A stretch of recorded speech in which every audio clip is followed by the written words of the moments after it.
Hi, I'm Steve Clemons, and I have a question. More Western countries are recognizing Palestinian statehood.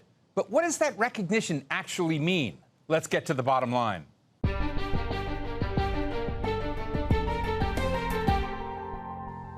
In reaction to Israel's brutal war on Gaza, 3 more European countries have declared their intent to recognize Palestine as a state. The coordinated move by Ireland, by Spain, and Norway has the potential to further isolate Israel on the world stage, especially after the International Criminal Court's prosecutor applied for arrest warrants to be issued against Israeli and Hamas leaders on charges of war crimes and crimes against humanity. But amid the shakeup in global priorities sparked by the war on Gaza, U.S. policy on Israel remains unmoved. The Biden administration has been repeating the same talk about the need for a ceasefire and a two-state solution in theory, all while vetoing ceasefires, opposing recognition of a Palestinian state, and doubling down on support for Israel's war. So how much is the talk of a two-state solution just lip service? Today we're talking with Yezid Sayigh, a senior fellow at the Carnegie Middle East Center in Beirut, and he's author of Armed Struggle and the Search for State. Yezid, thank you so much for joining us today. Let me just start with the news. The International Court of Justice has come out and essentially ordered Israel to suspend its operations in Rafah and open up borders so that aid and people can flow. I'd love to get your take on how serious this order is and what it accomplishes, if anything. Well, I think the order from the International Court of Justice is very significant. It's unambiguous. And it, basically requires Israel to cease its combat operations inside Rafah in the Gaza Strip. Now, whether that will take place depends almost entirely on whether the Biden administration seeks to give teeth to this resolution or to this judgment and to try and put meaningful pressure on the Israeli government to scale down its operations, if not to halt them entirely. And of course, what we've seen so far from the Biden administration has been to ask Israel basically to sort of minimize civilian casualties, to pace its operations in Rafah rather than to stop them or not to launch them at all. I doubt that at this point, the Biden administration is willing to put Israel under that kind of demand or that kind of pressure. However, this is going to get more and more embarrassing for the Biden administration with the International Criminal Court's issuing of an application for arrest warrants against Israeli leaders alongside Hamas leaders just about a week ago.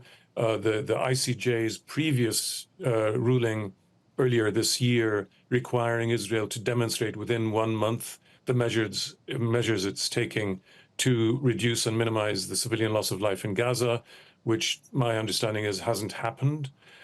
So I think it's a situation where the Biden administration faces nearly 6 months more before the presidential elections, where this kind of diplomatic pressure is going to keep ratcheting up and making it ever more embarrassing for the U.S., both to pursue foreign policy objectives, for instance, in Ukraine, where it seeks support from other countries, or domestically, where Joe Biden risks losing more votes among Arab Americans, Black Americans, and young Americans. So, the pressure is just going to keep building up, and I think that's what this really tells us. I'm glad you mentioned Ukraine, because the International Court of Justice also issued an order for Russia to cease its invasion of Ukraine. What does it mean when the ICJ has come out and basically weighed in against Israel's actions, weighed in against Russia's actions, and the United States is on one side of that equation in the Ukraine-Russia conflict, but it's seemingly mostly on the other side within the Israeli-Gaza conflict? What does that do to the American brand when it comes to human rights, when it comes to international behavioral norms? I'm just interested in how the rest of the world sees us right now. Well, I think it's clear that the United States has both suffered immense damage to its reputation in terms of its upholding of the international humanitarian system and the liberal rules-based order, and it's also helped inflict direct damage on that order. I think the case in point here that's the most graphic is the American response, the official U.S. response to the International Criminal Court's issuing of its application for arrest warrants. where the line being taken by the president and by Secretary of State Antony Blinken has been that the court has no jurisdiction, and yet this is the same court that the U.S. happily endorsed when that court issued similar warrants relating to the Russian President Vladimir Putin. So the U.S. comes out here in basically completely contradicting itself, having said in one case that the court has jurisdiction on these kinds of affairs, but then turning around and saying the court has no jurisdiction. I mean, this is a total contradiction. And so what is hugely unfortunate here, it's really tragic, is that at a time when right-wing forces are on the rise around the world, we've got Modi in India seeking basically to disenfranchise 200 million Muslim citizens of India, through the rise of the right wing, the AfD and other more extreme parties in Germany, the prospect of a right-wing nationalist president in France in a couple of years, and so on. At this time, the U.S. administration has been put in a position, but is also playing along with the situation where it is doing direct damage to the order that we all need to hold on to. And I think this is a huge tragedy. It may be unfortunate that all this has happened at this moment in time, but I think the Biden administration is making a lot of fundamentally problematic decisions, and we're all going to pay the price. I mean, that's the other irony and the other tragedy. It's not only the USA that will pay a price, or the Biden administration, or the Democratic Party. It's all of us. Let me play a clip for you from President Biden's speech at a graduation ceremony at Morehouse College, in which I think he tries to articulate at least some stance towards Israel, Gaza in this conflict. Would love to get your views. Let's listen. Because the question is, and you see what's going on in Israel today, what after? What after Hamas? What happens then? What happens in Gaza? What rights do the Palestinian people have? I'm working to make sure we finally get a two-state solution, the only solution, for two people who live in peace, security, and dignity. Now, President Biden does not ask when does the Israeli occupation end, but I'd love to get your unfiltered views of President Biden's comments. Well, that comment, I think, is fine, and articulating, referring to Palestinians as people with rights and reiterating the commitment to a two-state solution. I think these are core principles and core policy planks. The problem is, both for this U.S. administration and pretty much all previous ones, is that there's never been action on the ground that helps ensure these outcomes. Instead, there's been an abdication at a time when successive Israeli governments, both of the Labour Party and not just of the Likud or its far-right allies who are in power today, all these Israeli governments have pursued the settlement enterprise within the West Bank and East Jerusalem, and previously until 2005 in the Gaza Strip itself. And so reality on the ground has been changed daily by every single Israeli government for the last nearly 40, 50 years.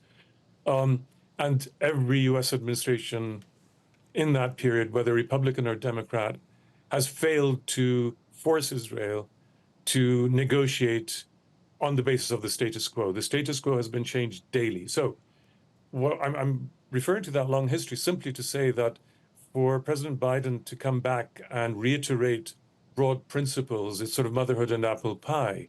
We all love both principles, but unless this U.S. administration is going to back up this policy position with meaningful consequences, and I don't mean punishment for Israel, I simply mean that the Israeli electorate has had the luxury for at least 2.5 decades so far of being able to enjoy prosperity, growth, security, full American support, and that's all fine.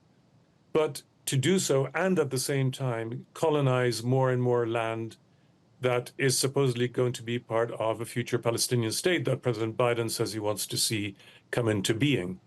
And, just as the Israeli public, the electorate, can't have it both ways and must understand that it has choices to make, the U.S. president also has to make choices.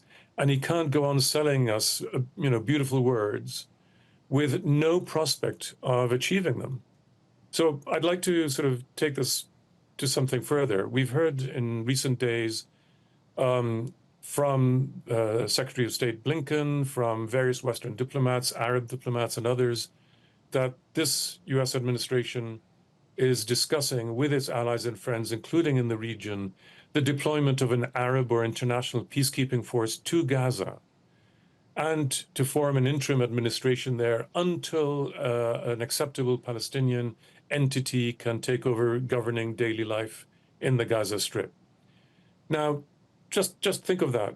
It sounds great, but unless there's a connection to an end result, specifically Palestinian independence and statehood, which also includes the West Bank, where we've had daily violence since the 7th of October, where Israeli soldiers and armed settlers have killed nearly 500 Palestinians.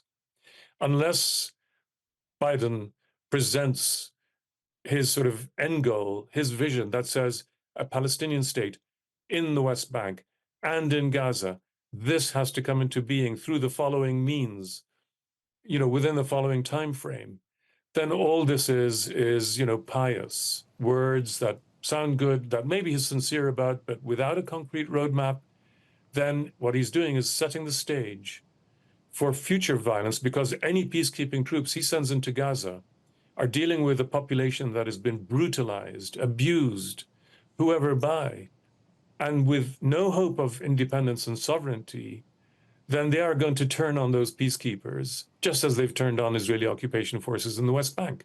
It's inevitable. And so for the Biden administration to be trying to set the stage for sending other Arab or international troops into Gaza is walking them into a trap. It can't keep having things both ways. It's got to step up to the plate and face up to the fact that Benjamin Netanyahu and his far-right allies will never be partners for peace, not of the Palestinians, but not of the United States either. And he's just got to bite that bullet and deal with it. Are all of those proposals essentially dependent upon a fundamental break with Israeli Prime Minister Netanyahu and those elements within his government that have been advocating the actions in Gaza? I think the U.S. should learn from what some European countries are doing right now and try to turn that into a strategy and lay it out as a roadmap, because the Israelis, too, need to confront the fact that they cannot forever subjugate at least 5 million Palestinians in the West Bank, East Jerusalem, and Gaza Strip, let alone the 2 million Palestinian citizens of Israel who effectively are second-class citizens. This cannot go on forever. My family became refugees in 1948. That's getting on for 80 years ago. The rest of what used to be Mandate Palestine, historic Palestine, came under direct Israeli occupation in 1967. That's 57 years ago. And, we still get the sort of line from the Biden administration. I read just again today that the ICC or ICJ resolutions are a hindrance to negotiations about a ceasefire. What ceasefire? We're 8 months into this war, the first weeks of which the U.S. refused any talk of ceasefire, and where various politicians in the U.S. and elsewhere regarded talk of ceasefire as pandering to terrorists. And suddenly we have to worry about U.S. negotiations about a ceasefire. I'm a former negotiator. I sat down with my Israeli counterparts back in the 1990s and until the early 2000s. And, we were way ahead of this kind of rhetoric. And I think the Biden administration, yet again, has to, face up to what talking about a two-state solution and Palestinian rights means concretely. Yezid, they have to lay out a roadmap for this. Yezid, could you take us a step further on the recognition plans by Spain, Norway, and Ireland? And there are other states that have indicated that they would be interested, and even in Europe as well, of moving along those lines, Malta and others. What is the tangible effect of that, do you think, both in the world of public opinion, but also technically? Because what I'm hearing you say, it's very interesting, is that the peace process industry has been ineffective in Kuwait, not achieved results. And so now by outlining recognition, which, I tweeted the other day, you can't withdraw that. That's now a permanent fixture of those nations and their relations with Israel and Palestine. I'm just interested in how you see it really affects the terrain. Well, for now and for, I think for the foreseeable future, recognition of Palestine, of a Palestinian state, will remain symbolic, although hugely important. These European countries are doing what many people have called for a long time, which is to inject what we used to call the peace process, to inject hope for a peaceful outcome to the Israeli-Palestinian conflict, to inject all this with new hope and with new energy. And I think that the politics of this are hugely important. It is important at this time to counter the sort of, well, what I think of as a right-wing rise across Europe, where, ironically, some of the people who are most supportive of this Israeli government, far right as it is, are, of course, the far right in Europe. One of Netanyahu's closest buddies in Europe is the Hungarian leader, Viktor Orban, who, is an anti-Semite. So it's quite an extraordinary alliance of right-wing with right-wing between Israel and parts of Europe. So at this time, for other European governments to stand up and be counted and say, no, we believe in fighting anti-Semitism, we believe in our friendship with Israel, and we also believe, in no less measure, in the rights of Palestinians to self-determination and to live in security and dignity. And it's an equal right, no less, no more, than that of Israelis, be they Jewish or non-Jewish, or anyone else. I think to say that at this time where, where the world is going to a pretty dark future, I believe, I think that is important. And it does give hope to people, including inside Israel, the kind of Israelis who today are protecting trucks bringing aid into Gaza. For weeks and months, the Israeli government and the police stood by while right-wing protesters in Israel blocked the aid trucks and even got on board and trashed the aid. Now we get Israelis, brave Israelis, I think. It takes real courage in today's Israel to stand up to that kind of thuggery. So we all need to support each other and stand by each other. And I think what the Europeans are doing is crucial. However, this does remain symbolic until we have a path for full accession of the state of Palestine as a full member state at the United Nations, because that is when certain, UN charters and international law come into effect to protect the state of Palestine. And that's something that I guess the US will continue to block for as long as it can.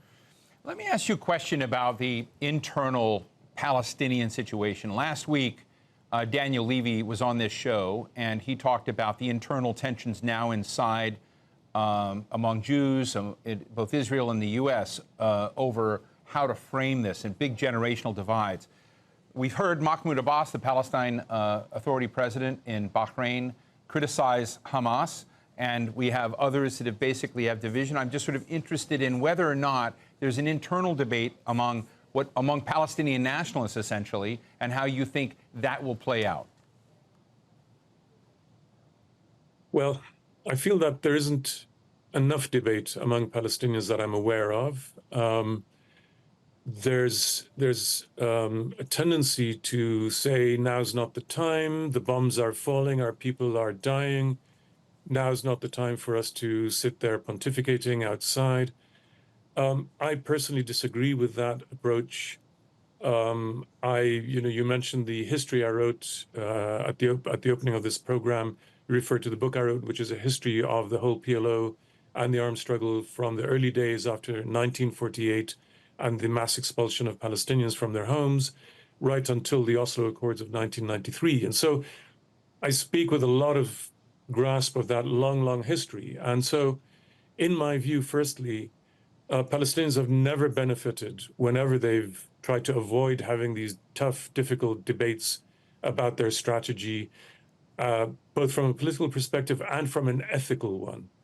And I think that many Palestinians made a horrific mistake when they tried to play down or turn a blind eye to the slaughter of Israeli civilians and other non-Israeli civilians in southern Israel on the 7th of October. I think that was ethically and politically criminal and totally wrong, and has only made the Palestinians pay an even higher price.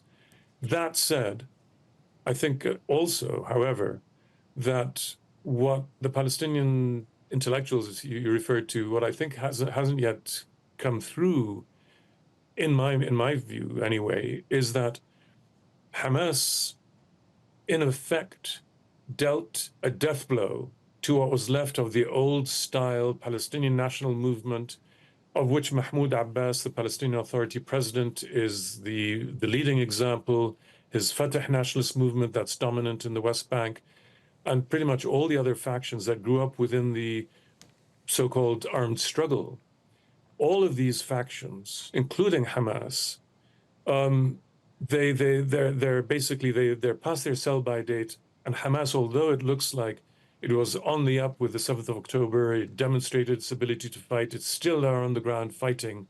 I think that whole model of political action and this immense attachment both to the concept of resistance, but specifically of armed resistance and the gun, this is something that I believe has failed historically, and that at some point in coming months or the next few years, maybe, what we'll see is that the Palestinians no longer have a viable political structure that adequately represents them and gives them leadership. And I think that is one of the biggest lessons of 7th of October and the Palestinian response to it, where millions of young people in the diaspora and elsewhere, I think, have been shown tremendous courage, and in many cases, a lot of political acumen in confronting university administrations or liberal politicians who try to suppress calls for even a ceasefire in Gaza. I think we've seen wonderful displays of activism and solidarity, but a lot of it has been leaderless. And it's a tragedy that this generation no longer has the kind of leadership that I had when I grew up in the PLO, which provided some sort of direction and some sort of political savvy and some sort of ethical measure. And I fear that the Palestinians face a long period of drift before we have clarity on whether we're aiming for a one-state solution, a two-state solution, a three-state solution, no solution. It's partly for the Palestinians to develop that, but I think that this is going to be a long time coming. And in the meantime, if external powers like the United States and others wish to do something positive, then I believe that the one and only positive thing is to accelerate the push towards Palestinian statehood and independence. The issue is not the technical capacity of government ministries in the West Bank or not. There are sufficient competences there, sufficient technocrats and the other. The issue is providing Palestinians with the means to govern their own lives, make their choices of what to consume, what to produce, what market to sell in, where to study, whether to be artists or ceramists or farmers. Right. These choices are denied them. And until those choices are possible, they will not produce a new kind of politics, one that is way more peaceful and way more democratic. Yezid Sayigh, Senior Fellow at the Carnegie Middle East Center, I really appreciate your candor. Thank you for joining us today. Thank you. So what's the bottom line? What's happening in Gaza is going to stand out for the ages as the culmination of injustices, neglect, dehumanization, racism, human rights violations that have just torn through, finally, to the collective conscience of many people around the world. Most countries in the world, 143 out of 193 to be exact, already recognize Palestine as a sovereign state. But the richest and most powerful Western countries, especially the United States, do not. And that's what's holding back a serious global commitment to an endgame of freedom for the Palestinians rather than the hazy promise of a negotiated process, which has simply failed for decades. Regardless of how symbolic today's diplomatic moves are, they're all small pieces of a tear that is ripped through time and history, a tear that is bigger than Israel and the U.S. would like to acknowledge, and one that's not going away. And that's the bottom line.